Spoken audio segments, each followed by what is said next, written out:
नमस्कार किसान साथियों, आज 25 अप्रैल है और इस वीडियो के माध्यम से आप सारे किसान भाइयों के साथ जो मैं बातचीत करना चाहता हूं या जो जानकारी साझा करना चाहता हूं वो जानकारी है अपनी बीटी कॉटन की खेती को लेके।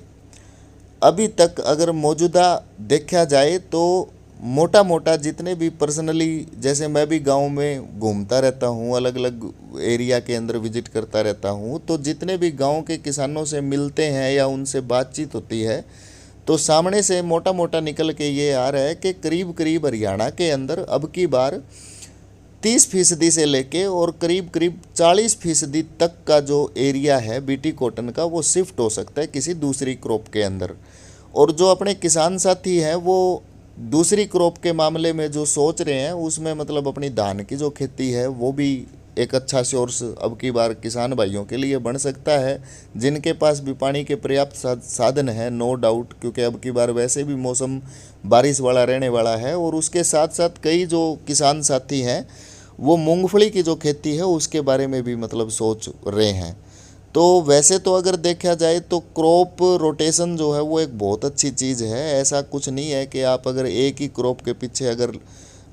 लगातार मतलब ज़मीन में उसी क्रॉप की अगर खेती कर रहे हैं तो ज़मीन भी उस क्रॉप के लिए न्यूट्रिएंट वैल्यू जो है वो खो देती है और धीरे धीरे करके प्रोडक्शन कम आने लग जाता है। और वैसे अगर मोटा मोटी देखा जाए तो जो अपनी बीटी कॉटन की खेती है उसमें गुलाबी सुंडी इतना बड़ा भी कोई मसला नहीं है जिसको कंट्रोल ना किया जा सके। इंटीग्रेटेड पेस्ट मैनेजमेंट अप्रोच यानी आईपीएम तकनीक जो है वो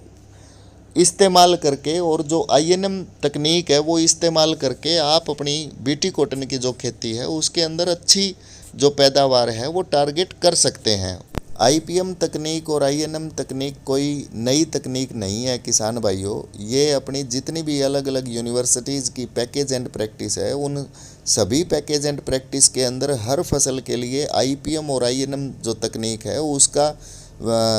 उसके बारे में पूरी जो जानकारी है वो दी होती है। आईपीएम तकनीक में किसी भी प्रकार के कीड़े को या किसी भी प्रकार की जो बीमारी होती है उसको एक सही ढंग से मतलब जो रोकथाम है, प्रबंधन जो उसका है या स्टेप बाय स्टेप उसके लिए जो भी एक्टिविटी है वो आईपीएम है। और आईएनएम जो है वो है पोषण को लेके, किसी भी फसल को भरपूर पोषण अकेले केमिकल फर्टिलाइज़र की तौर तरीके से ना डाल के अलग अलग तरह के जो तरीके हैं उनके थ्रू फर्टिलाइज़र पूरा कंप्लीट पौधे को देना वो आईएनएम का हिस्सा है। और इस प्लॉट की अगर हम बात करें किसान भाइयों, ये हमारा पिछले साल का 72 गांव में हमने काम किया था। तो 72 गांव के अंदर सबसे टॉप फील्ड हमारा जो ये था, जो आईपीएम तकनीक और आईएनएम तकनीक आधारित चला था वो ये वाला था। और ये बेसिकली झुप्पा में है, अपने एक किसान जितेंद्र गोदारा जी उनके खेत का है। तो ऐसा नहीं है कि आप बढ़िया प्रोडक्शन टारगेट नहीं कर सकते। बीटी कॉटन की जो आप बिजाई करें उसमें आप शॉर्ट ड्यूरेशन वैरायटी रखें, जैसे टाटा की दिग्गज है या कई सारे एरिया के अंदर US 51 जो है वो भी काफ़ी अच्छा चलता है। तो शॉर्ट ड्यूरेशन वैरायटी जो है जो कम टाइम में ज़्यादा टिंडा बना ले और 130-135 दिन में